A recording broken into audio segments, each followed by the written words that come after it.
You're listening to Podketeers.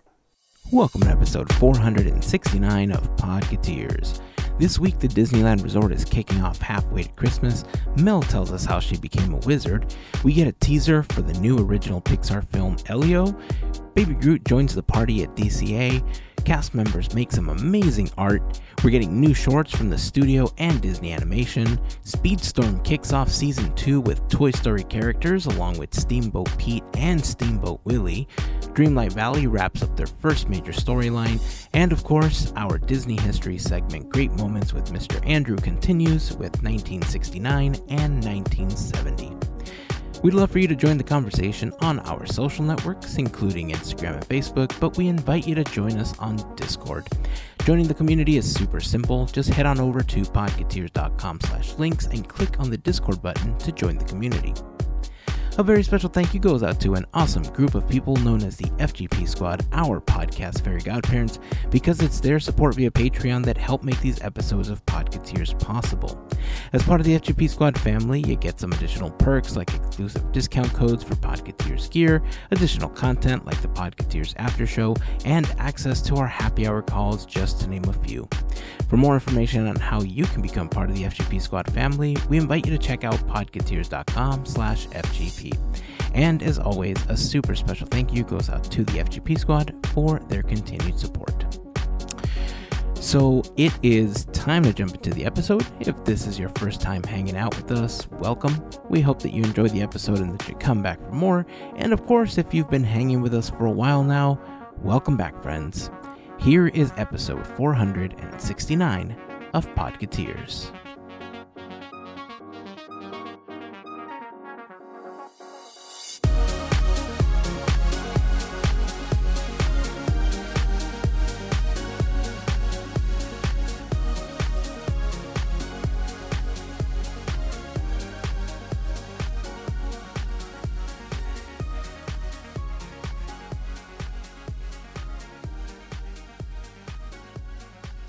A rose or outside my window was a clatter, and there was like some hoof sounds and some jingly. Are there something. jingly bells? I think there were some jingly bells, and there's a big fat guy laying on the front lawn. I don't know what that was all about, but That's Earl. it's I was gonna say it's June. I don't know what he's Earl. doing out there. I don't think it's connected to the rest of this. It's beginning to look a lot like halfway to Christmas. Yay! I like. I was ready for Everywhere. you to say it smelled like gingerbread. Gingerbread. Right. Synonym. Cinnamon. Cinnabon. Toast crunch. The I like taste. it. That's the taste you can And everyone's see. hungry. Isn't that Cookie Crisp? No, No, those are Cinnamon plain old Toast- cookies you yeah. can't resist. Cinnamon Toast Crunch. The taste you can see. Come on. Oh, man. And now I'm hungry for a sugary snack. Right. So Disneyland has announced that they are going to be doing halfway to Christmas. This looks like it's becoming a yearly tradition for what, the second year in a row now? Is this the second or third year that they're doing this? I think second. I don't remember. Second, right? Who knows? Yeah. Let's just say second. Yeah, we'll say It's second. been at least so, a year. yeah. So have we established it as a tradition now? Is that what we're going to go with because it's the second year in a row? I think you got to do it one more time. Three times is a tradition? as a pattern. Yeah, you got to do it. Well, we're on our way to a brand new Disney tradition, celebrating Christmas There we in go. June. Forget July. Right? Who cares if everything is melting?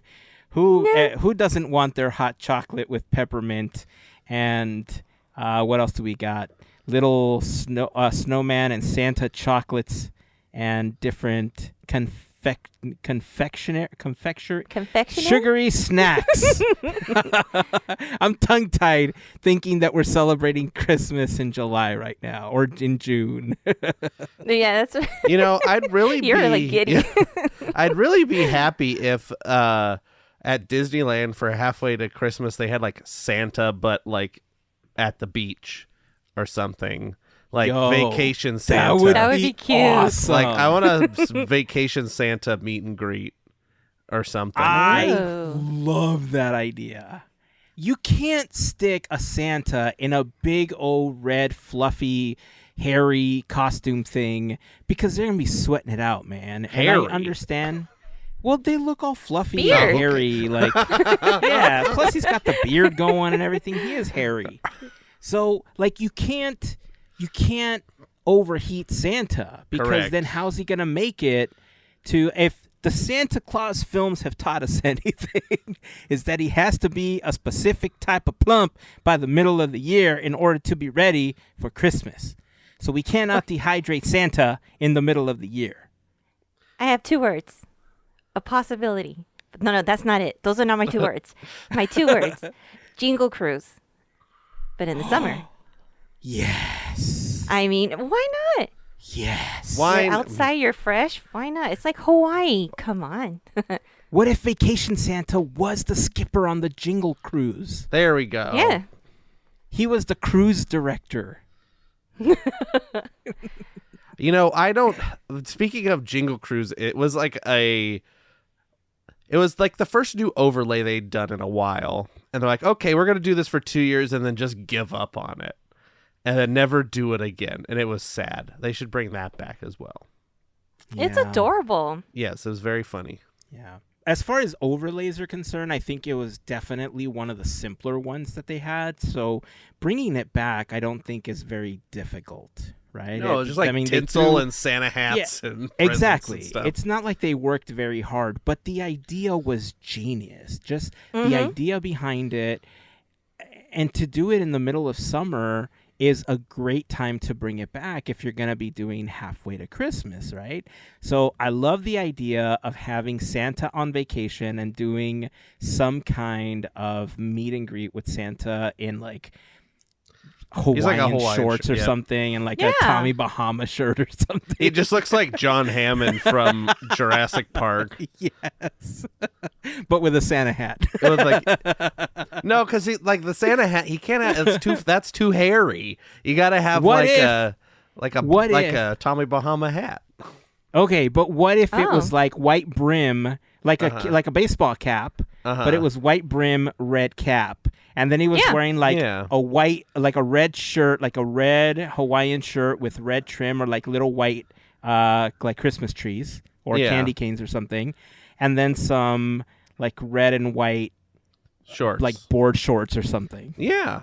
Yeah. No, I love it. Yeah, it's great. Summer Santa I love All he it. needs is coming to Bells. Disney Plus this summer. Right? right. We can pair him up with Olaf, Yeah, who Olaf loves and summer himself. Summer Santa. Dude, I can imagine an Olaf and Santa in the summer short on Disney Plus now. Short. It's a whole series, straight to series, 32 episodes. Oh man. Whew. Well, I would love to see that. If any of you would like to see Santa and Olaf team up for a Disney Plus special, leave us a comment. Join the conversation over on Discord or in the comments of the post for this episode on Instagram and Facebook. We'd love to hear your ideas of some of the shenanigans that Santa and Olaf would get into in their new series. Well, and this halfway to Christmas is kind of just like the halfway to Halloween, where like, here's some snacks that are gonna happen at Christmas, and maybe we'll show you what the merch is gonna be when it comes to Christmas time. They really need to like do more for these halfway things, other than like just a social media like thing. It's a missed opportunity. I mean, outside of the snacks, it really isn't very big, huh? It was really just the announcement of some of the snacks at this point. They're like, here's Mickey and Minnie's Christmas costume this year, I think was the other thing they've announced so far. Yeah. I believe you're right too. But who knows? Maybe they'll surprise us and they'll be like, and, you know, Summer Santa is out for meet and greets on the Mark Twain or something. I don't know. I would love to see a parade with the reindeer and stuff like that dancing. But they're like pulling a boat and and Santa's in a boat down Main Yes. Street and he's water Yeah. skiing off the back of it. And instead of Yeah. snowflakes or Snope, they just turn on sprinklers. Yes. Everybody cools down. Everybody And- wins. And they just play Yes, like Beach everybody Boys wins. music or something. Aw, Yeah. DCA 1.0. Yeah, Look Jan at, we're and, giving like yeah. golden ideas here. Yeah, DCA 1.0, Jan and Dean and the Beach Boys and all that stuff. Yeah. Well, again, we'd love to hear your ideas of some of the shenanigans that Santa and Olaf might get into if they had their own Disney Plus series. Join the conversation over on Discord if you haven't joined the community. It's super simple. Head on over to podketeers.com/links. Click on the Discord button, and you will be able to join within a couple of clicks. We'd love to have you there. Hey, before we actually get to real Christmas, let's talk about something that's more traditionally done during the Halloween times. Escape rooms. Mel, Yeah. you were telling us a little bit about this escape room you recently had an opportunity to go to, and it piqued my interest. Can you tell us your experience and what it was all about? Yeah, I've been waiting to do this. So actually, I've learned about this place. It's called the Hidden Donkey. They have just one room currently, but I've heard of them from the other escape rooms that I've been to, which is the Mission Escape Room in Garden Walk, and finally had a chance to take a chance to go over there about a few weeks ago, and just like any escape room, you're gonna go through an adventure for about an hour. But for this one, I got to be a wizard, and it was so cool. Yes, I am talking Harry Potter inspired. Oh, yeah. I'm going to go ahead and read what their description is, just to give you a little bit of a taste of what it is. So actually, I should have said this first. You would be going to the Irvine School of Wizardry for the Dragon Wand. And basically, you're going to become a student at the Irvine School of Wizardry and put your magical skills to the test through some series of puzzles and, challenges. So, what are you going to do in there? You're going to learn magical spells, which is awesome. I can't stop giggling because this is cool, and I'll explain later. You're going to brew potions, and you're going to unlock chambers. And you're going to do all three in this particular room. I want to say this room so this is my third room. And this one was a lot of fun. This one really took me away. And I didn't feel that I was in there for about an hour. Actually, spoiler alert, we took a little bit more time, but that's all right. They were nice enough to give us 10 more minutes. But so in the escape room, like I had mentioned, you're going to be doing puzzles, challenges, and magical spells. So I'm not going to say exactly what you're going to do, but keep that in mind. And that's a cool part because there's a lot of hands-on. Do not wear white. Oh. Do not wear white. That's something I will say, just in case you mess up on your potions and stuff. But if you look at your directions, you'll be fine. You'll be all right. You're not gonna blow up. You're good. The secret chambers. I will give you a tip. Be ready to be flexible. Oh.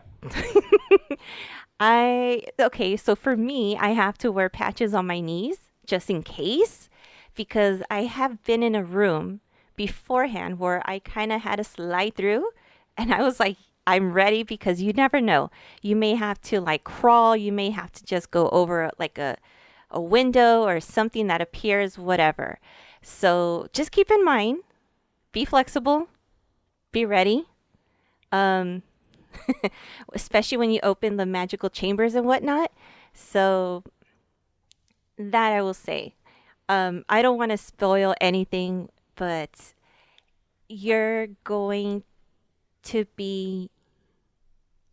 So your spells, you're going to have to use a magic wand. It is so cool. Like you're a student. You're basically a student, and like in the movies, whenever there's something going on and their goal is to go free someone or their goal is to go defeat someone, you have, the journeys, you have these things to accomplish, right? So think of that, and that's what you're basically in that world. So yeah, it was cool. I would highly recommend it. It is about $37 a person, and I would say it's worth it for sure. I mean, it sounds like it's real life Hogwarts Legacy. Yeah. Like literally I would say that. everything you described is what I've been doing in Hogwarts Legacy for the past month or whatever since I got the game or I started playing the game. Yeah. That is pretty much awesome. Like all the little elements, you would find them there. That is so cool. How would you... Okay, so I love the idea of having stuff like this in the theme parks. I know that Universal, they have interactions with the magic wands in the wizarding world. However, they're pretty limited. Like, there aren't very many things that you can do, but you can go up to certain windows and wave your wand, and there's an interaction that happens. But I would love an experience like this at Universal, and given that Universal already does mazes and stuff like that, how easily do you think something like this could get adapted from like if it was the same story, if it was the same challenges and stuff, how easily do you think they could just adapt the Harry Potter IP and just make it an actual thing to do in Hogsmeade at Universal Studios? Oh, I could see it. Like, it's very, very, very doable. I would say it's very doable. I mean, honestly, I still don't see why we don't have them at Downtown Disney. How do we not? I mean, you could totally do it. Yeah. Trying to think of what... Sword in the Stone. That would be like one of the best things to use. Indiana Jones. Yes, Indiana that's Jones. Yeah. We have talked about We that. have talked about this before. I mean, Universal does in Florida. They do have 2 escape rooms. For I think it's at their City Walk or something like that. It's called the Great Universal's Great Movie Escape, and they have a Back to the Future and a Jurassic World escape room. So it's like not out of the question for something like this to come to theme parks in general. Right. So it's escape rooms are fun. I don't see why, they're just like probably not profitable enough for Disney to get into them. That must be, everything's about money at the end of the day. So, that's gotta be what it is, but who knows? I don't know. I mean, yeah, I see it. I totally see it. But if people are willing to purchase or pay $30, $40, $50, oh yeah, no, I'm totally. sure like, well, and they could totally do it. It's the same with like when they had Void there. Like those are small experiences that, don't have a ton of capacity. So it's something similar. You know how you want to make money too? Haunted Mansion 1. Yeah, exactly. Oh, yeah. Yeah.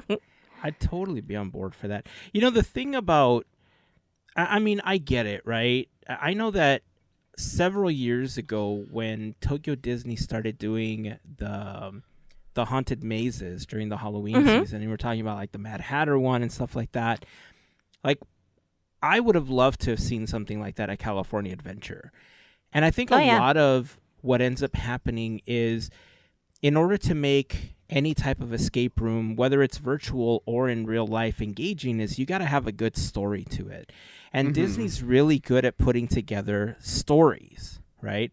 And as far as managing it, if you already have companies like this, like Hidden Donkey, right, that puts together these type of escape room experiences, why not hire them and have them adapt it? Like, you have so many IPs that fit so well into it. You mentioned Haunted Mansion, Indiana Jones, imagine a Pirates of the Caribbean escape room or something like that, right?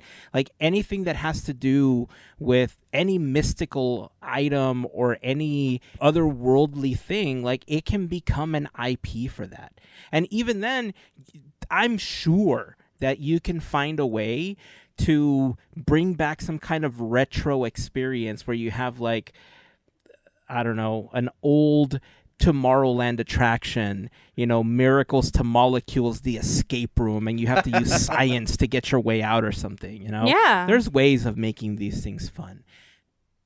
Like, I get what you're saying, Andrew, that it's probably not profitable, but if you think about it, most escape rooms are dark rooms. They're warehouse rooms where they have very minimal lighting, a couple of tables with a couple of things, unless you get like super ornate, right? I was going to say, all the escape rooms I've been to are all decked out to the nines. But they're small rooms, right? It's not a lot that you're working with. Like, compared to the attractions and stuff like that is what I mean. It's not, like a bathroom or anything like that. You're talking $40 to get into something like this. Why not tack on an additional $20 to Oogie Boogie Bash and make it a part of Oogie Boogie Bash?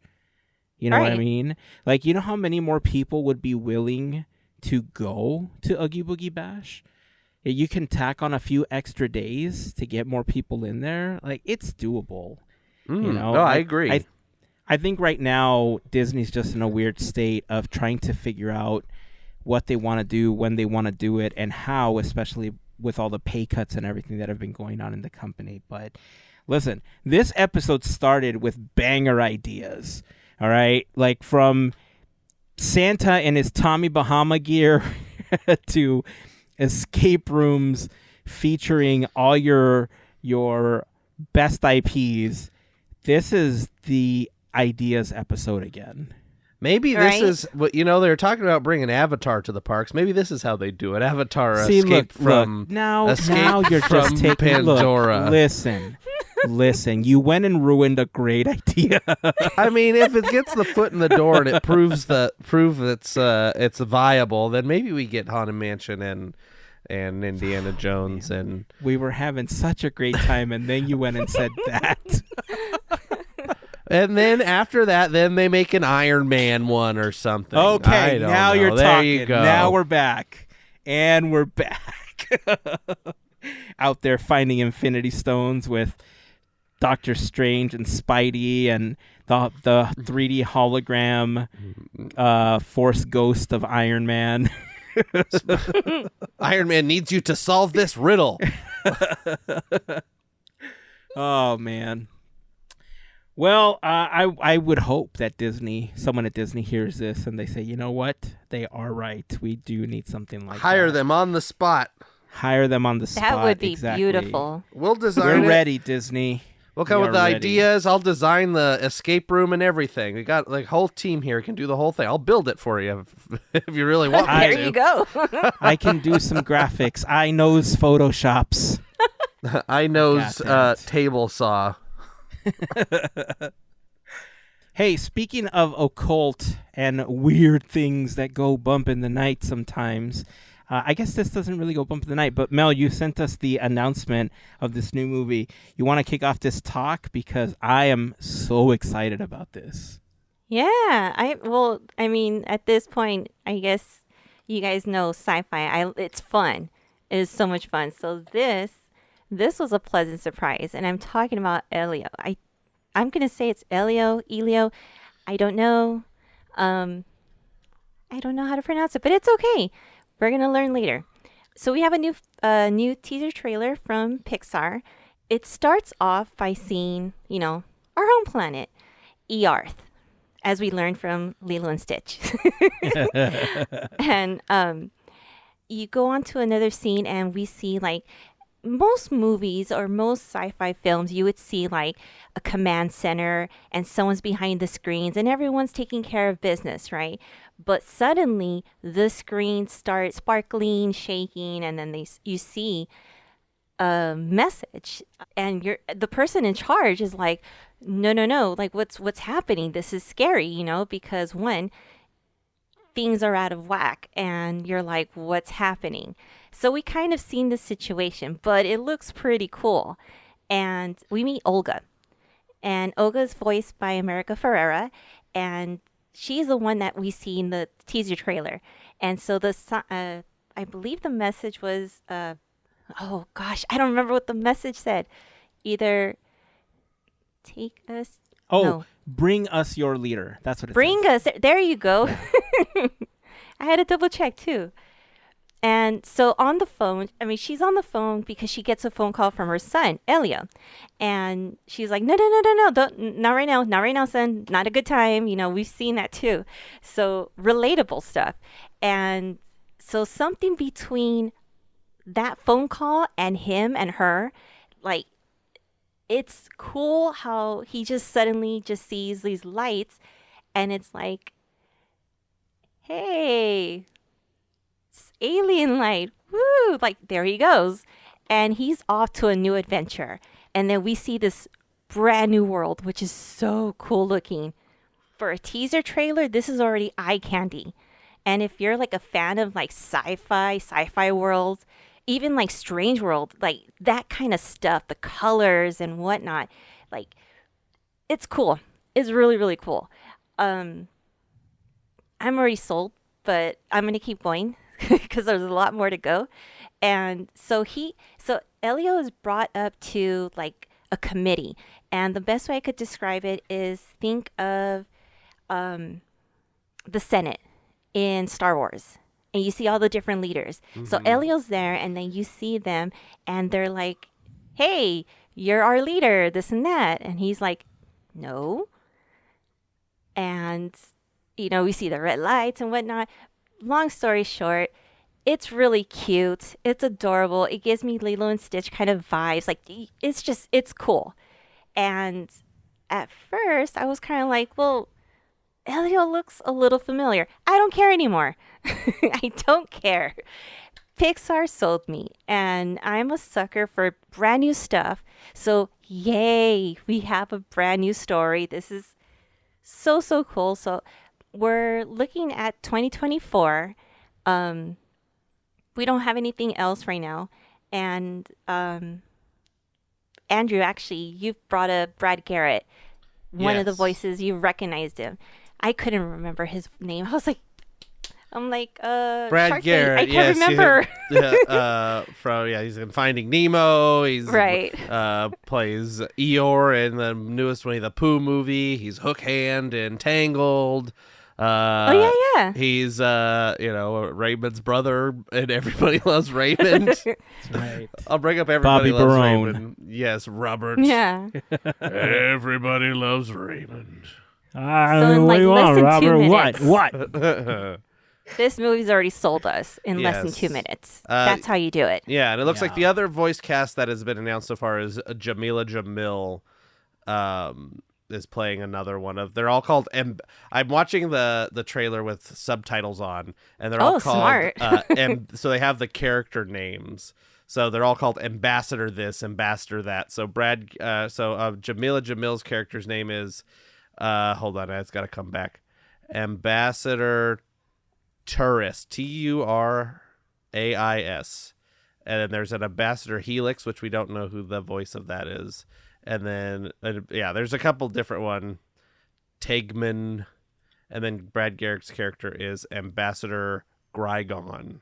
I guess I don't know how they don't ever say any of their names. So, but yeah, this looks real fun. It looks funny.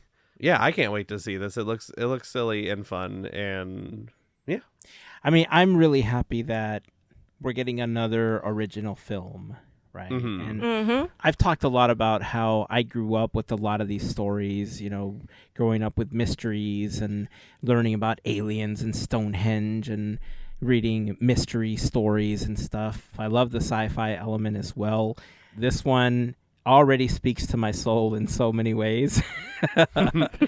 And listen, I was a big fan of a lot of the other original stories that Disney and Pixar have put out recently. I know that some of them haven't been well received.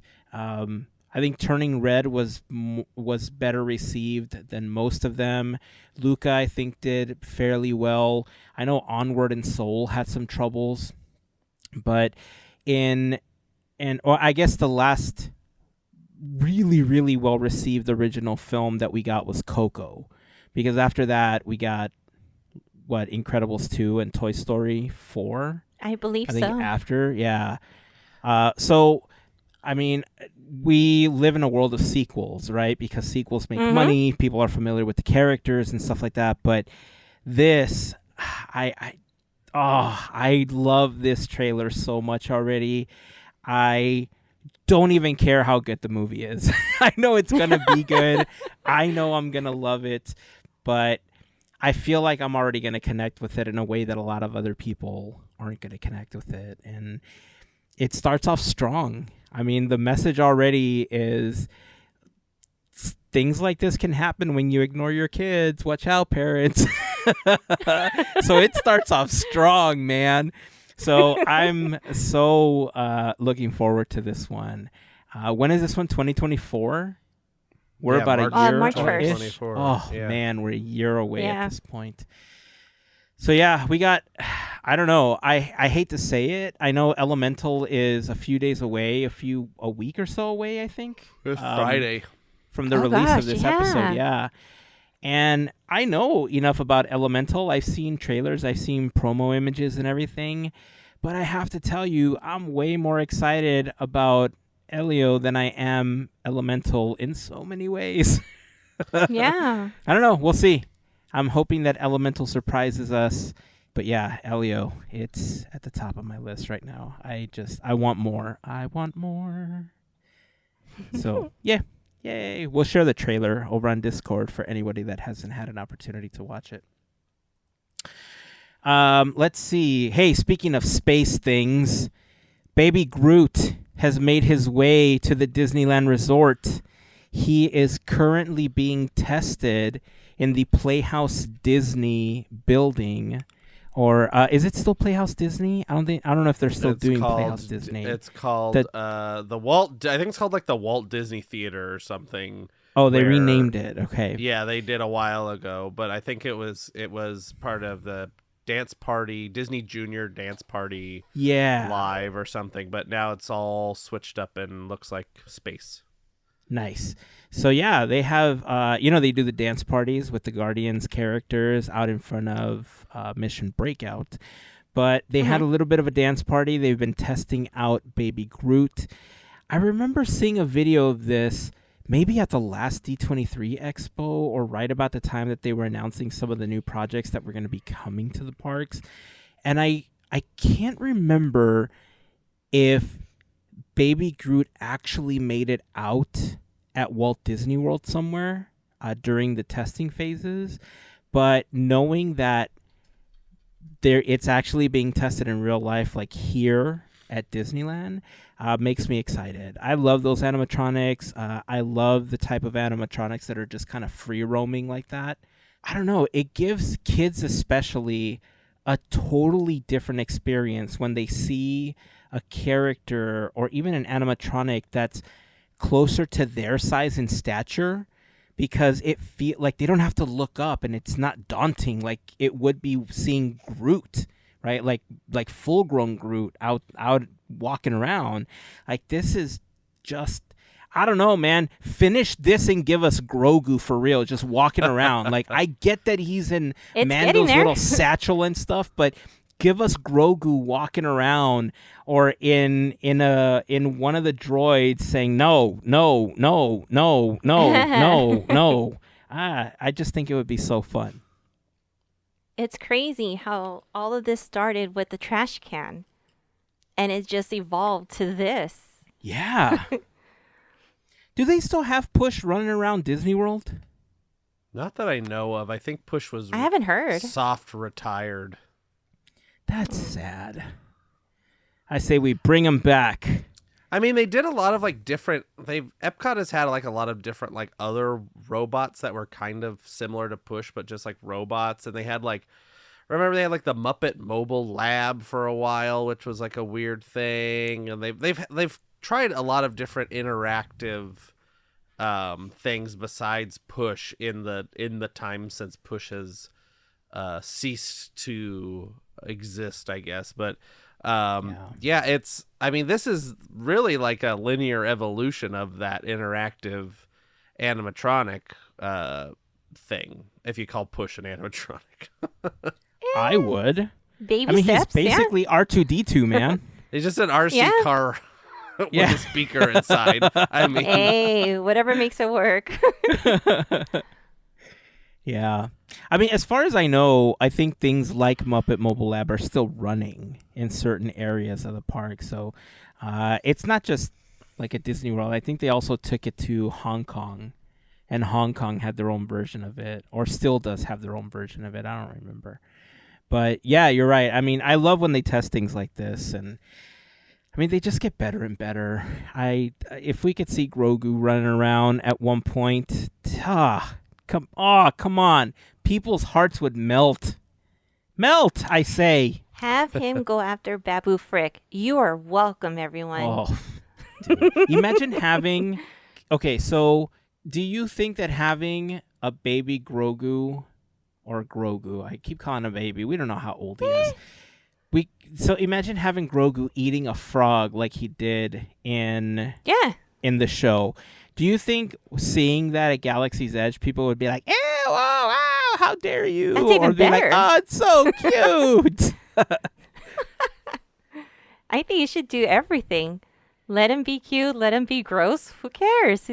I mean, at this point, we just think he's a kid. Yeah, that's So- true. Make it relatable. Yeah, you know just what? doesn't You're poop. right. Yeah, I get you. I get it. All right. I hope we get to see more of the Baby Groot animatronic over at Disney World or at Disneyland California Adventure, and I hope we get a chance to see more development of these types of things, because this is just kind of an extension of what we saw at South by Southwest, right? You can tell that Disney's really getting more into this type of animatronic, that they want free roaming in the parks, and this is just kind of the beginning. I will say that between the two, I know that Baby Groot has been in development a little longer than the Judy Hopps one, but the Judy animatronic does a few extra things that Groot doesn't, like she tumbles and she does the skating thing and stuff like that.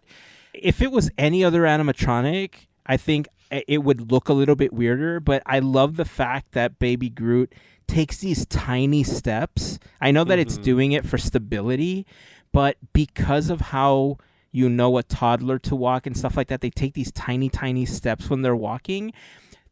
How rigid he appears actually plays to his favor, I think. I mean, I look at it and it totally reminds me of a toddler running around. So I think as we see these animatronics get smoother and smoother in their development, in this case, I like how rigid it looks in certain places, especially when he's walking, because it just adds to the whole visual of this little baby Groot running around. definitely. Yeah, it's fun to see, and hopefully, I don't know how in the testing phase this is right now, if people are actually able to see it or what's going on, but if you're able to see it, let us know, send us a video or something, because that'd be cool. That's so cool. All right, let's see. Before we continue, I do want to remind you that this episode of Podketeers is brought to you by a fantastic group of listeners known as the FGP Squad, our podcast Fairy Godparents, because it's their support via Patreon that help make these episodes possible. For more information on how you can become part of the FGP Squad family, we invite you to go to podketeers.com/FGP for more information. There you will find some of our top contributors, a little info on the FGP Squad, a link to our Patreon, and of course, if you have any questions, feel free to reach out. We'll be happy to answer any questions that you might have. But being a part of the FGP Squad family gets you some additional perks, like access to our happy hour calls, additional content that we've uploaded to Patreon, random giveaways, random mailings, and a special section of Discord, just to name a few. So again, if you have any questions, please feel free to reach out. We'll be happy to answer any questions you might have. And of course, to all of the members of the FGP Squad, we just want to send a huge thank you for your continued support. Let's see. Oh, hey, Mel, let's talk a little bit about this article that you found, because I just thought this was super rad. You sent us an article about some cast members that created art, and it was really cool. Can you talk a little bit about that? Yeah, I'm actually really excited to share this because I follow and I've met one of them. So Disneyland cast members, they have a contest every year, and this year they had a contest where for the Disney 100, they were to collect recycled items, trash, cardboard, whatever you could think of that's manageable to make anything. And so basically, they had to take these materials, make it into art pieces that represent the company. And so the reason why I'm excited, and this is why I was fumbling, is because I've met Jody, and I want to say her name is Katie Taylor, which is her friend, and Jody Heron were the winners for this contest. This was all for Earth Month. Basically, what they did is they collected 1,923 color pencils. And what they did is they made a desk that's made out of cardboard. They drew all the different Mickeys, all the artwork, and the desk is meant to look like an animator's desk or Walt's desk. And what they did is the cardboard itself is holding all the color pencils. It is so impressive. I want to say the desk is maybe 4 feet by 3 maybe, but with the height, maybe about 5 or 6. But I saw her promote. I saw Jody promote this on Instagram, and I thought it was awesome. I actually didn't even know that they had these until she posted about it. And it was just really cool. And I was like, I had to show you guys because one, the construction is so good. Oh my gosh. And not just that, if you look at like the details of the pencil sharpener, Mickey's hat, everything, it's all cardboard things, you would name it. Everything is paper or pencil or glue, but it's cool. I mean, like, I love this kind of stuff too because it's handmade and it's just awesome. But also, the other 9 art pieces that were submitted are still pretty awesome. You're looking at a castle, the Kakamora that we know from Moana, a jacket that was sewn. I mean, there's Walt's face, a Mickey made out of CD discs. Oh my gosh, I think that's like the coolest thing. Mickey and Minnie, a table, and then you got the crew from Finding Dory. I was Finding Nemo. That's not it. And this last one, I don't know what it is, but it's still cool. It's still really, really, really cool.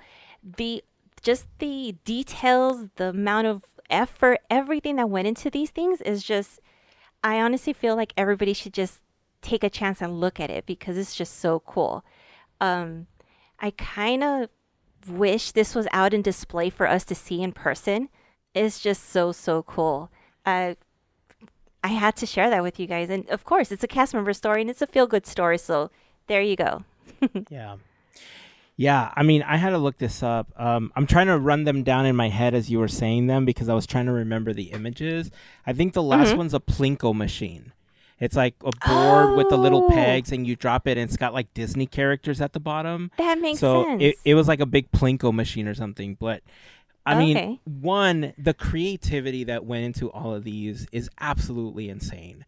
This was part of, Disney does have efforts to try to achieve environmental sustainability throughout the entire year. And this was just part of achieving zero waste to landfill. That's where this came from. And I have to tell you that when I saw the desk, it looks way bigger in the pictures. Yeah. And it wasn't until I saw the desk next to both of them that I realized what the scale was. Like, if I ordered this on Amazon, I would have been super upset that it wasn't full scale for me to work at because they did such a great job. Like, the entire, like, all of the pictures of the Mickeys you were talking about that just kind of arch over it, just like, it looks so amazing.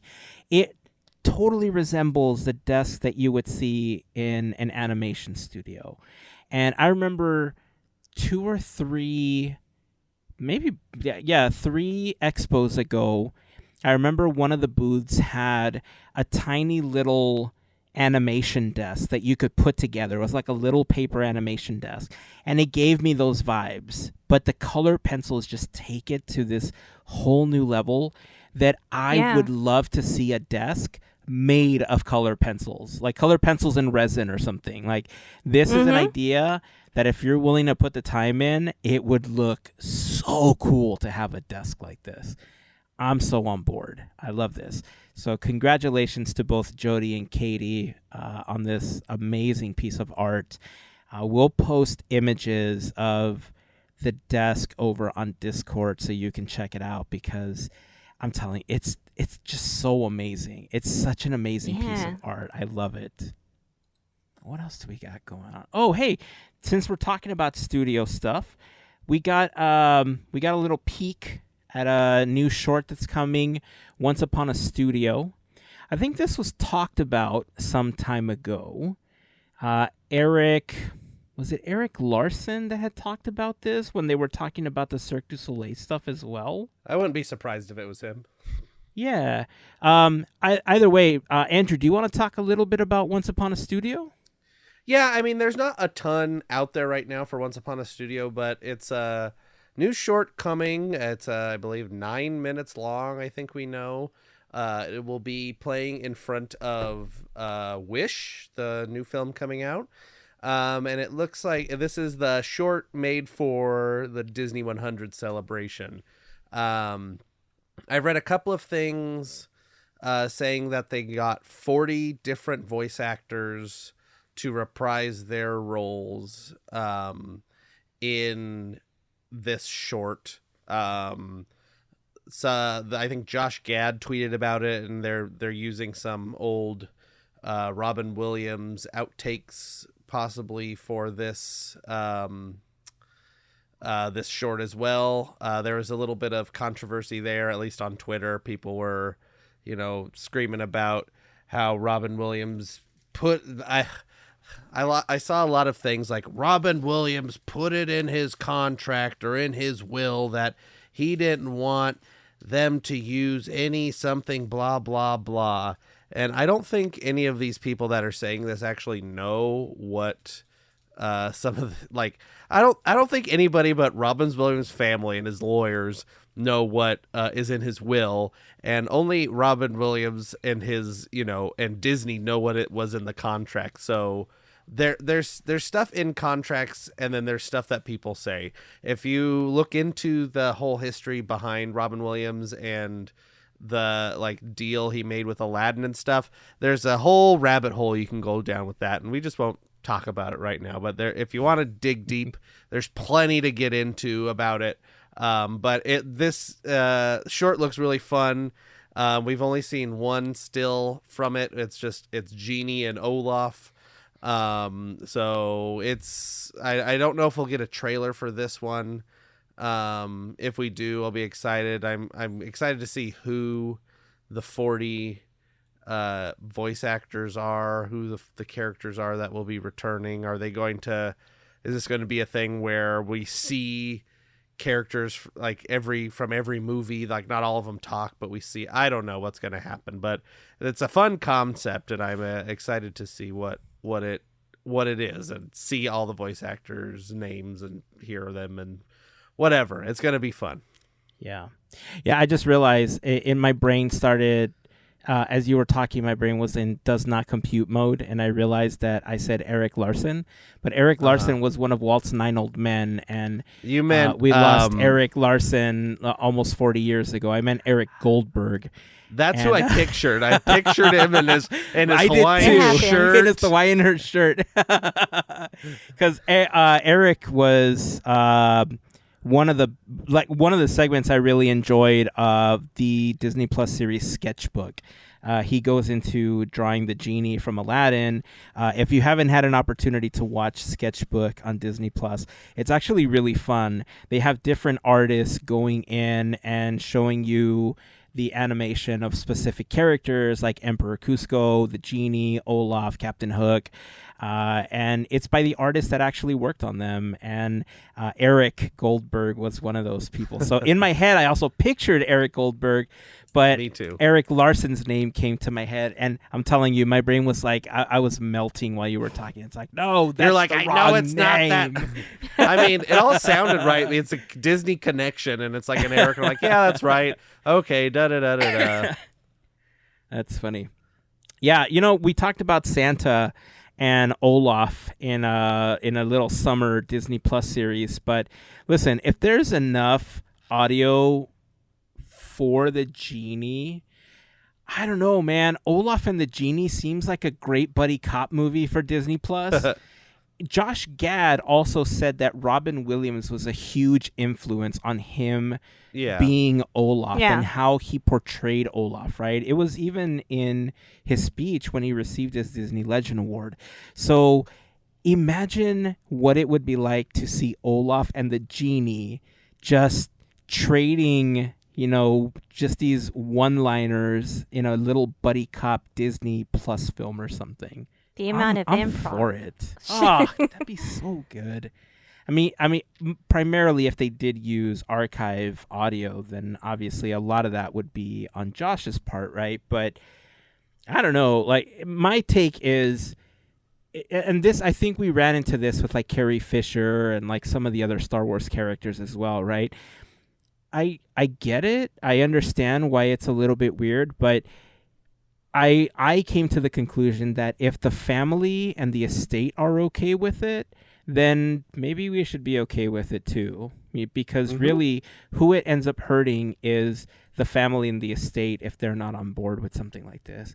And obviously, if Robin Williams' voice is being used as part of this project, then I would imagine that his estate and his family is okay with using it. At least I would hope they are, right? So that's where I kind of land on it. Is it weird? It can be, depending on how it's used. But I think in this case, they're going to do it justice, and they're not going to make it, they're not going to make the Genie lose the legacy that Robin Williams has built over time. They're going to do it justice, especially if they're going out of their way to use Robin Williams' voice instead of a sound-alike or somebody that's, or AI or anything like that to recreate Dan voice. Castellaneta, who did it in the video film. Yeah, exactly. And I mean, I'm sure they're going to do this with some other older characters too. Like, there's a lot of people that are dead that have done the voices, from Snow White on, until somewhat recently. Like, they either will get sound-alikes for some of these characters, or maybe they'll just reuse some old audio, for Baloo or whatever. Like, you never know what they're going to do. If they have the rights to the audio, they might do it. And I'm sure they're asking especially Robin Williams and, some of the other people, I'm sure they're asking the estate because it's the right thing to do. I think the company is in a better place than they are now with that sort of thing than they were back when Aladdin was going on. Jeffrey Katzenberg was in charge, and this was all, him being all cranky about stuff. So that, your comment is actually really interesting, because I've just found this. So Catherine Beaumont, who's also known as Alice, and Wendy is actually coming back to voice a character in the new Alice cartoon that's on what is it? Disney Plus, the Alice, Disney Junior thing. She's returning, so it would be interesting to see like someone like her, or like you said, whoever's still here, pretty much. It's like, is there a date like when we're gonna get like a list, or it's just gonna be like surprise kind of thing? I'm sure it's just gonna like be like, we'll see, and somebody will put a list together once they see it. Yeah, and I mean, I guess I don't know. I think this can be its own conversation that we could save for another episode as well. But it kind of goes back to the whole Star Wars debate, right? Like bringing new characters. This is just voices, but with Star Wars, one of the biggest things that rub people the wrong way was the introduction of new characters and stuff like that. But your franchise has to continue one way or another. You know, we're seeing the same type of lashback with the MCU. Like, these legacy characters that were all part of the Infinity Saga aren't going to be there forever. Like, you have to build new characters and you have to go on. And yeah, some of these characters may need to be revisited by new actors, right? Because the original actor may just not be around after a while. But I mean, it happens all the time. Look how many Spider-Mans we've had. You never know. One day, it could lead to a multiverse of Alice in Wonderland or whatever you want to call it, right? So, right. I mean, I don't know. I see the business side of all of this, and I think that's why it's easier for me to be okay with stuff like this. As a fan of some of these properties, you don't want to see your favorite characters replaced, but I think the original characters or the original voice actors for some of these characters understand that Disney has to continue and they have to, you know, bring in new audiences, that a lot of the audiences that currently exist are living on, you know, legacy fans from, you know, years ago that are bringing their kids now. And I think one of the best examples and one of the most graceful examples that we've seen of this is how Jodie Benson has been absolutely supportive of Halle Bailey's portrayal of Ariel in The New Little Mermaid. And so I think the more that we see this as Disney trying to build an audience for the future, building something for the current generation of fans that's kind of being like, that's growing up with Disney for the first time, like, it makes sense that they're making some of these changes and that they're bringing some things back and that they're, like, you know, bringing back the genie and introducing kind of a new person to be the genie at the same time, if they're doing that. This is just an example. I'm not saying it's happening. But bringing back Robin Williams' voice and kind of transitioning out into a new voice actor for that is a really graceful way of doing it. And honestly, I know he said he wouldn't do it, but look, Josh Gad would be a great genie. He has the energy. He's got respect for the character. And, like, you can feel, like, how much he loves the character. You know what I mean? I don't even know how to describe it. I just know that Josh Gad would respect the genie for what the genie is as a character and would respect the legacy of Robin Williams should he replace him as the genie one day. Perfectly said. So. All right, let's see. What else? More shorts. Steamboat Silly. I'm super excited about this. Let me tell you, because I love Steamboat Willie. I've made no secret about how much I love Steamboat Willie. And the fact that we're getting a brand new Mickey short in a few weeks where he's not only watching Steamboat Willie, but the Mickey multiverse of madness happens when Mickey replicates and there's all sorts of Steamboat Willie Mickeys running around and wreaking havoc. And we even hear Mickey himself say something along the lines of, "Ah, aren't I a little stinker?" Like, it was just, man, I love where this is going. I can't wait to see this. I don't know. Did you get a chance to watch the trailer for this? Yeah, it's cute. It's super cute. And just seeing how cheeky Mickey could be is just, that's like the perfect part. There was that one part where he's just like, oh, there's so many of me's out there. And it's just, you just see Mickey and here, and it's like, okay, you know, we'll take it. It's cool. But it's cool to see that kind of like interaction, but it's cute. I can't wait to see it. I was going to say, he says, "I'm such a little scamp," is what he says. Oh, that's what he says. Yes. And he also says, "That's a lot of me's." Yeah. And it's just like army of Mickeys, of Steamboat Willies, just everywhere, crashing cars. It's like that, like in Wreck-It Ralph when there's like a billion Ralphs, like building like Mecha Ralph or whatever. Like, oh, are we gonna get a Mecha Mickey? Are we gonna get Mecha Mickey, where it's like, or a giant fist that made of Mickeys that grabs Mickey with Mickey? I don't know. It's just That's the new version of Fantasmic, Mecha Mickey. Mecha Mickey, Gundam Mickey. Just a giant Mickey hand pulling up Mickey. It's like, no, this is my dream. That was the best I could do right now. That was pretty good. It was good. Yeah, that was good. So I'm excited because I love Steamboat Willie. There's so much Steamboat Willie coming at us in every direction because the Disneyland Resort also announced that they're doing a brand new Steamboat Willie splash pad at the Disneyland Hotel. It looks super cool. I mean, for a little water park area that's going to be just, for in the little villa section of the Disneyland Hotel, it's like half the boat sticking out of the ground. It looks super cool. That's coming. Let's see. Disney Speedstorm. Y'all know that I've been playing a lot more games recently. Disney Speedstorm is definitely one of those games, and I've been super excited. Season 2 has started. Last season, they did Monsters Incorporated. It all revolved around Mike, Sully, Celia, and Randall. Those were the primary racers that you were trying to unlock. You started off with whichever one you chose. I started with Mike. Season 2 is bringing us Toy Story characters. We're getting Woody, Buzz, Jesse, and Bo Peep. Andy's Room as a brand new track.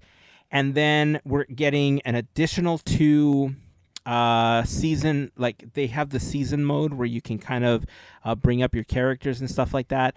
But they got 2 additional sections of medals that you can earn. And then on top of that, they're introducing Steamboat Pete and Steamboat Willie as challenges in Season 2. So you'll be able to play them locally if you're just doing kind of multiplayer local racing, but you'll be able to unlock them later in the season once those challenges appear. What does this tell me? Disney's trying really hard to keep the IP of Steamboat Willie alive so that they can fight for it when it comes up for renewal. And I am loving every second of it. You know what? You got to get creative sometimes when it comes to that stuff, I guess.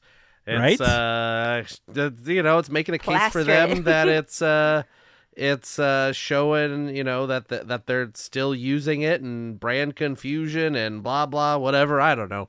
We'll see what happens. Yeah, I'm sure they're going to lock it in. It'll be fine somehow or another.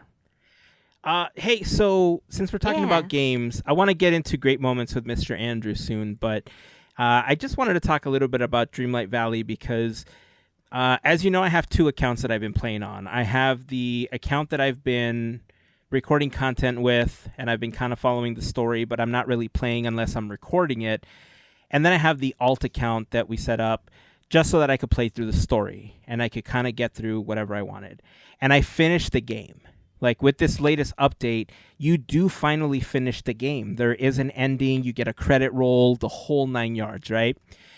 I know that if I put the game aside for a little bit because there wasn't much to do until this update happened, but I've been like so obsessed with Hogwarts Legacy that I really have not wanted to play anything. Like I even backed out of Speedstorm a little bit because I wanted to finish Hogwarts Legacy. That's why Jason has gotten so good. Jason has been online playing almost every day, and I'm so jealous.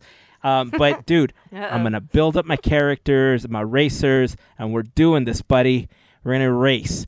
But anyway, I finished Hogwarts Legacy, went back to Dreamlight Valley.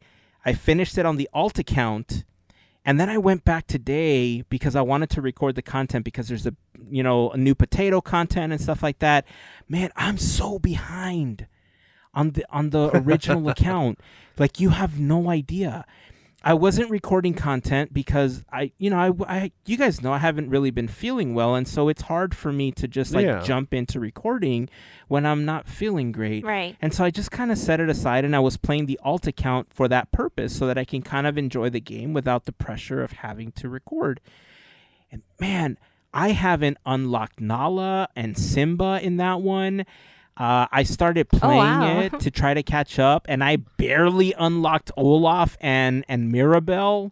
So I was only like a third of the way through Olaf's quest in Frosted Heights, and I had just unlocked Mini Casita.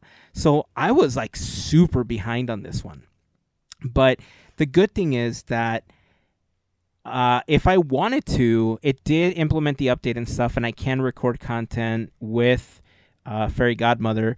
But I feel like I wouldn't be doing the game justice if I didn't actually finish all the other quests before I got to Fairy Godmother. So now I have to unlock the Lion King door, and I have to bring Nala and Simba to Dreamlight Valley, and I have to level up Mirabelle and Olaf to level 10. And so there's quite a bit to do.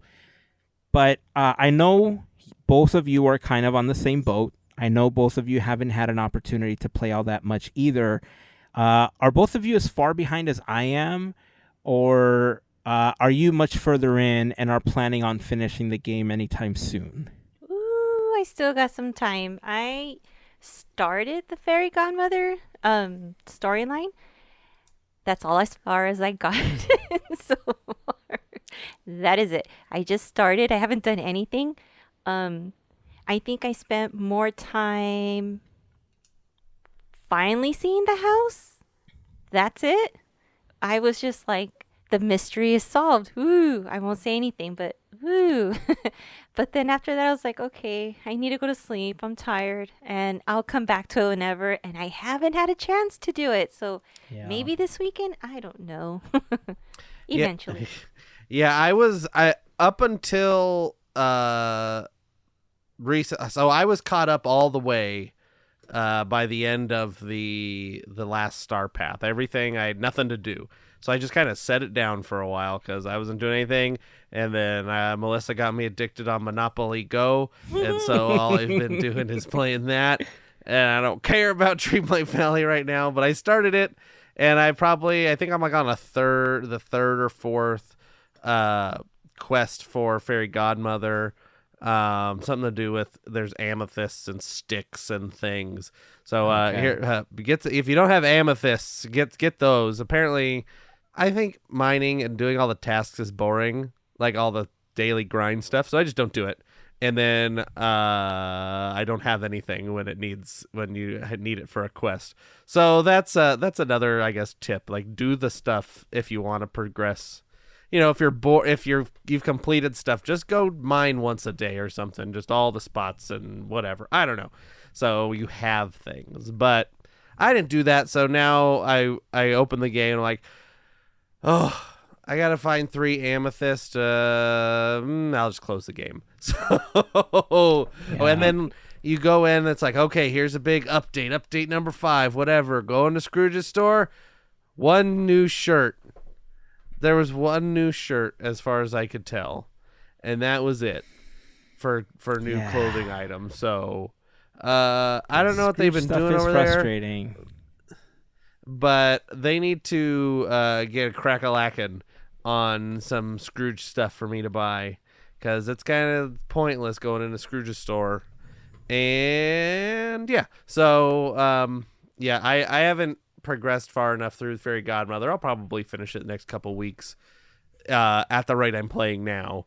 But maybe I'll get bored this weekend and sit on it for a while, because I can't play Monopoly Go all day. Yeah.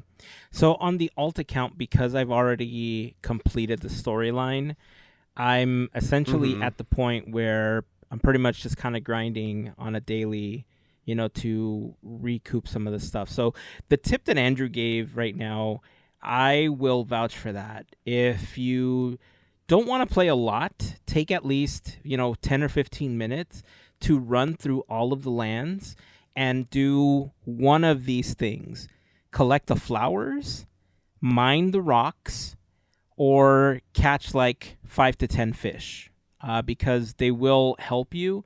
But really, collecting the flowers and mining are going to be your best friends, because as you progress in the game, regardless of the star paths or regardless of the challenges that you do, there's always something that you have to build. There's always things that require like 20 or 30 of a specific flower color or something.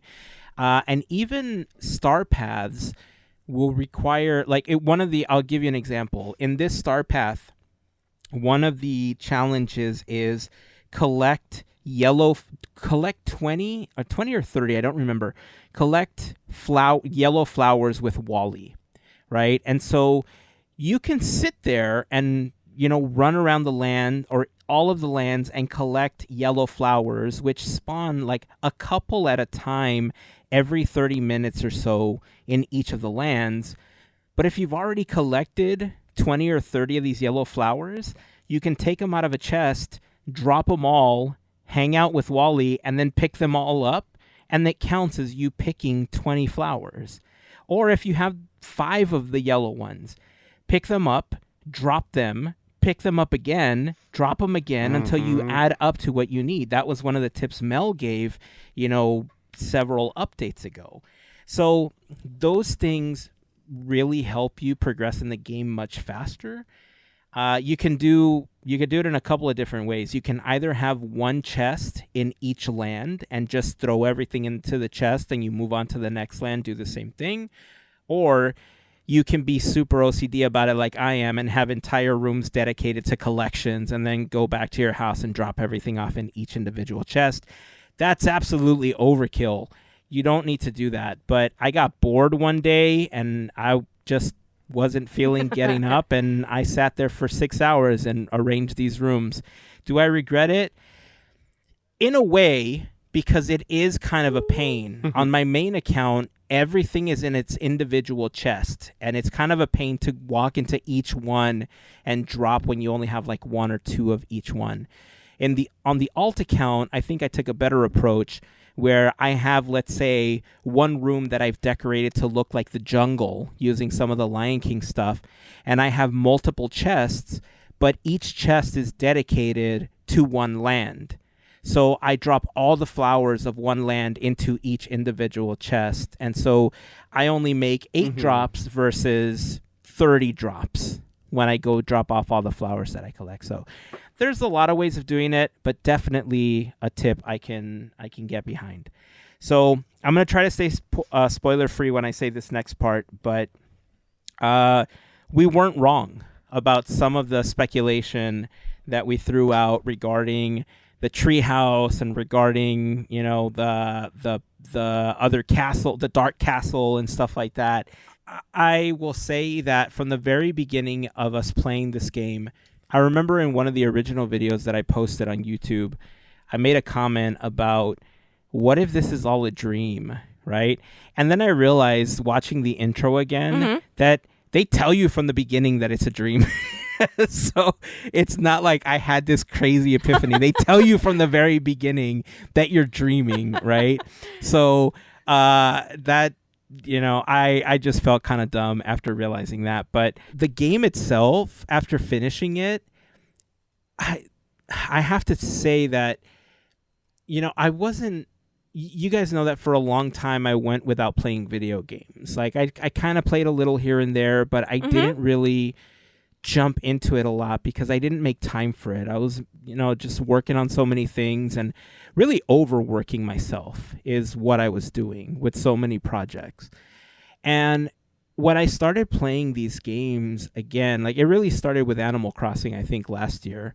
It really encompassed what I think Dreamlight Valley ultimately stands for. And that's the idea of childlike wonder. And it's not just like what the Disney company brings, but in general, it's that sense of, like, when I was playing, like, I really, like, how do I describe this? Like, when you play video games like that, especially these cozy games, you lose sight of how old you are. You lose sight of the woes of the world. It's what Disneyland has done for a lot of people for many years, right? When they would walk through, I've talked about this, how I felt like that about Disneyland, whenever I described it, that I would walk through the gates and it's this bubble that everything just kind of flies to the wayside, right? Your troubles seem to melt away. And that's kind of what something like Dreamlight Valley did for me as well. It's something that Animal Crossing did. And ultimately, it's this commentary on, remember your inner child. Remember how your inner child is happy. Feed your inner child.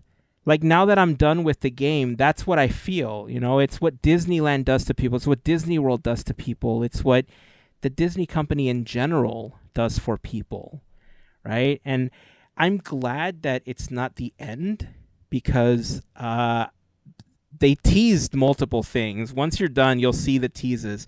By the way, when the credit rolls in true Disney recent fashion, there's an end credit scene.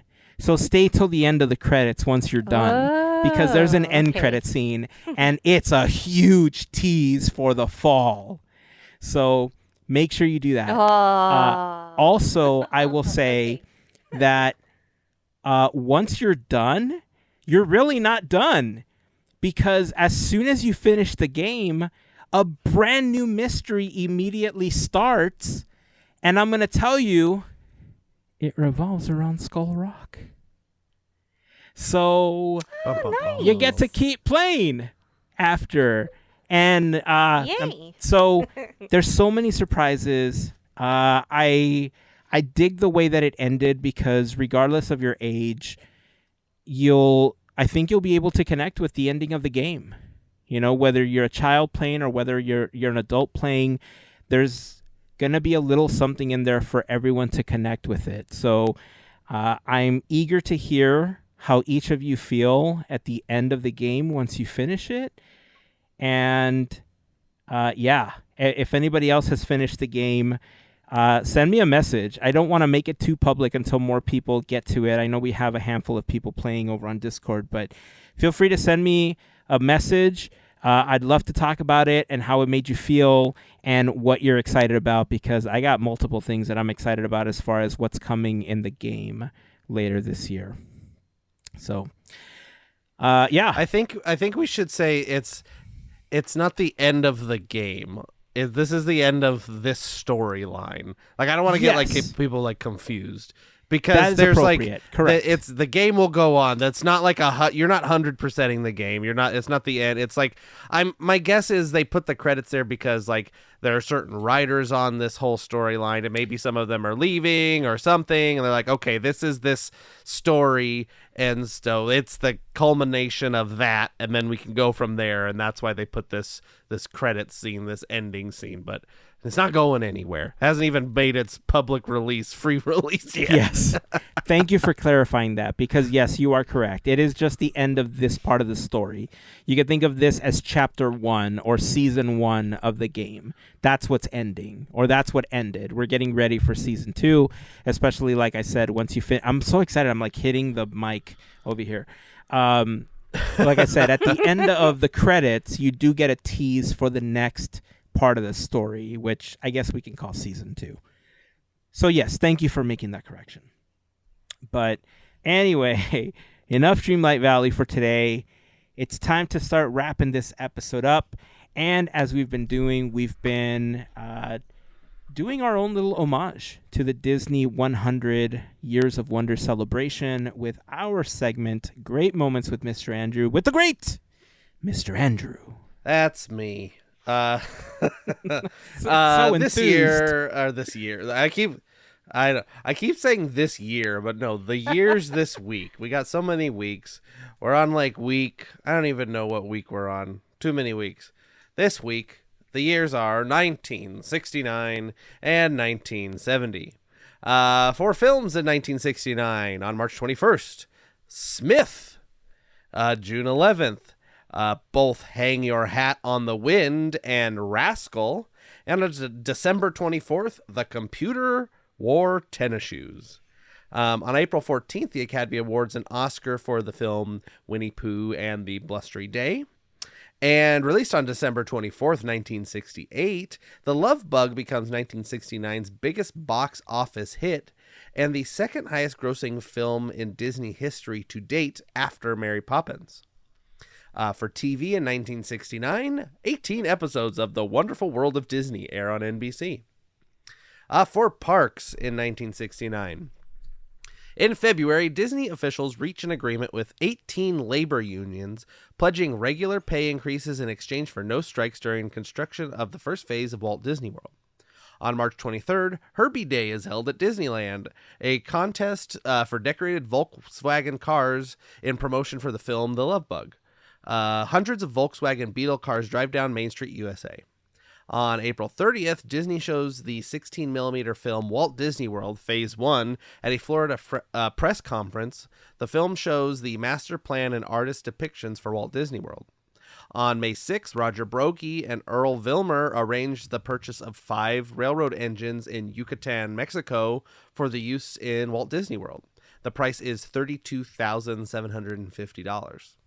Also this year, the Captain Hook's Galley restaurant opens in Fantasyland at Disneyland. Former name for this restaurant was the Chicken of the Sea Pirate Ship and Restaurant. On July 20th, Disney broadcast the televised moon landing of the Apollo 11 in Tomorrowland at Disneyland. On August 9th, the Haunted Mansion opens in New Orleans Square, becoming the most technologically advanced attraction of that time. On August 16th, Disneyland attendance hits a record 82,516 visitors in one day. And on October 30th, Disney hosts a press conference at the Ramada Inn in Ochi, Florida. Ochi? I don't know how you say that. Anyway, in Florida, unveiling models and plans for Phase 1 of Walt Disney World. Other notable events of 1969. On January 8th, Disney submits to the U.S. Forest Service its master plan for the proposed Mineral King Ski Resort. And on January 21st, the U.S. Forest Service announces formal approval of the Disney Master Plan for the Mineral King Resort. On March 25th, President Richard Nixon presents a congressional medal to Lillian Disney on behalf of Walt Disney in recognition for promoting conservation and international friendship. On June 5th in San Francisco, the Sierra Club files a lawsuit against the U.S. Forest Service to prevent Disney's proposed Mineral King Ski Resort from being built. The court is asked to issue a preliminary injunction to halt work on the project pending the outcome of the trial.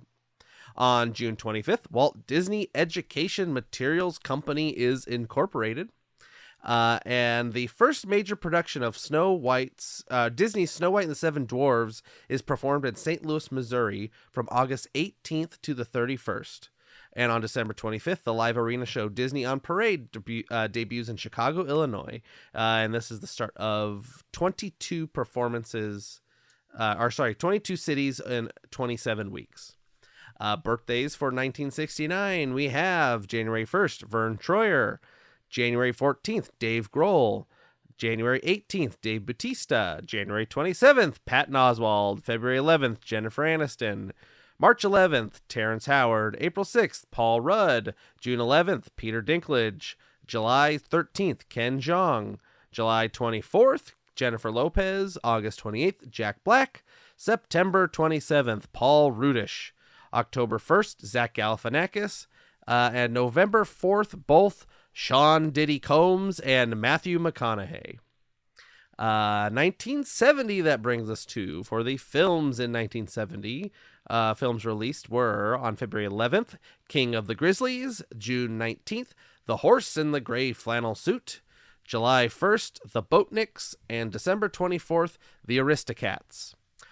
In February, Disney announces that the film The Song of the South has been permanently withdrawn from future consideration for re-release.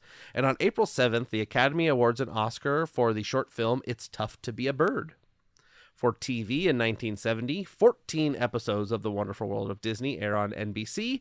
And on March 10th, NBC airs Winnie the Pooh and the Honey Tree. For parks in 1970... on January 15th, the Legacy of Walt Disney display opens on Main Street at Disneyland. On January 16th, in Florida, Disney opens the Preview Center for Walt Disney World to the public. Also in January, the Reedy Creek Improvement District passes the Epcot Building Code, allowing construction of Walt Disney World. By June, 100 million people have visited Disneyland. On August 6th, the Youth International Party, Yippies, hold the informal first international Yippie powwow at Disneyland. Police were called to round up the troublemakers that took over Tom Sawyer's Island and declared it theirs by raising a flag, filled the now closed Adventures Through Inner Space attraction with marijuana smoke, lit trash cans on fire, and tried to liberate Minnie Mouse, whom they saw as oppressed because of her female gender and subordinate role to Mickey. After a tense day of breaking up the groups, Disneyland Vice President of Operations Dick Nunes ordered the park close at 7:10 p.m. In total, 23 of about 300 yippies are arrested on varying charges. In September, 80 members of the American Guild of Variety Artists and 48 members of the International Alliance of Theatrical Stage Employees, IATSE, stage a strike at the Disneyland gate seeking higher wages. This is the first employee strike in the park's 15-year history. Also this year, the 10th and final annual Dixieland at Disneyland show was held, and the Orange Bird was created as a mascot for the Florida Citrus Commission in exchange for them sponsoring the Tiki Room attraction at Magic Kingdom. Other notable events of 1970. On June 27th, David R. Smith, a bibliographer at the University of California in Los Angeles, is hired and establishes the Walt Disney Archives. In New York City, Macy's Thanksgiving Day Parade is held, including a large Mickey Mouse balloon. And on December 27th, San Marino issues 10 postage stamps of Walt Disney and various Disney animated characters. The birthdays for 1970, we have January 30th, 31st, Minnie Driver, February 3rd, Warwick Davis, February 14th, Simon Pegg, February 18th, Susan Egan, February 23rd, Niecy Nash, March 18th, Queen Latifah, March 20th, Linda Larkin, April 22nd, Leslie Iwerks, May 18th, Tina Fey, July 30th, Christopher Nolan, August 2nd, Kevin Smith, August 6th, M. Night Shyamalan, August 26th, Melissa McCarthy, October 6th, Matt Vogel, October 25th, Adam Goldberg, and December 1st, Sarah Silverman. So that has been great moments with me, Mr. Andrew, for the years 1969 and 1970. How many people do you think heard Christopher Nolan? They're like, he's DC, he did Batman, not remembering that he did The Prestige for Disney. Well, I thought it was funny. I was like, okay, I'll put Christopher Nolan, but it was like 3 in a row. It was July 30th directors, Christopher Nolan, Kevin Smith, M. Night Shyamalan, all the same year. That's awesome. And I mean, Adam Goldberg's in there, creator of the Goldbergs. He also worked on the Muppet Mayhem on Disney Plus. Yeah. And Matt Vogel, awesome. Muppet performer Matt Vogel in there too. So yeah, wow. Big years. You got some yippies. You got the Disney Archives. You got Haunted Mansion. You got lots of stuff these 2 years. Dave Smith, a hero to us all. All right, that's it. That is going to wrap up this episode. We got a new Disneyland this week. Preview, Andrew. Yes, we do. What's coming up? We're going to talk about some windows, some snakes, some other stuff. I think there's a question on, I don't remember. I just recorded it like 2 hours ago, and I can't remember. I know there's snakes. There funny TV shows. And I don't want to like spoil it too much, but you'll get all this in the Instagram post. And what was the last one? It's a surprise. Something else. There's another surprise one. There's a surprise one. Oh, animated features. Snakes? That's something on animated features. Why is it always got to be because snakes? You know, we got to talk about snakes. They're important into the ecosystem of stuff. I don't know. All right. Talk about it. You'll see. Okay, sounds good. So that's it. That's gonna wrap it up. Make sure to also listen to Disneyland this week. Until next time, keep dreaming, keep moving forward, and always remember to pass on the magic. Have a fantastic week, everyone. Bye. See ya.